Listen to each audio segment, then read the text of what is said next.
كنقدم لكم انمي جديد، وهاد المره مع قصه مجنونه وعامره بالاثاره.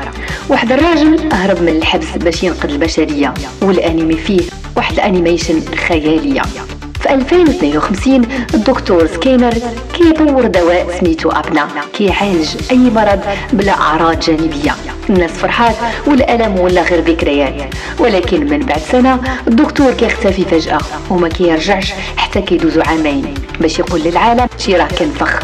باقي ليهم 30 يوم وغيموتوا كاملين بأبنا، والكارثة أنه هو الوحيد اللي عنده المضاد. وهنا كيدخل البطل ديالنا أكسل. الراجل محكوم عليه ب 888 عام ديال الحبس، حتى كتشرف عليه واحد السيده وكتحرض عليه صفقه تخرجوا من الحبس، ولكن خاصو يتعاونوا باش يلقاو سكينر. لكن المفاجاه انه كيقول لها انا وما محتاج حتى واحد باش يهرب، وكيخرج من الحبس قدام عينيها بلا ما يحس بالخوف بفضل القوه الخارقه ديالو. ولكن ماشي سهله، من بعد مطاردات مجنونه كتشدوا فرقه ديال لازاروس، فرقه نخبه فيها نفس السيده ومكلفين يحصلوا على المضاد من سكينر، وهما عارفين حاجه وحده ما يقدروش ينجحوا بلا اكسل.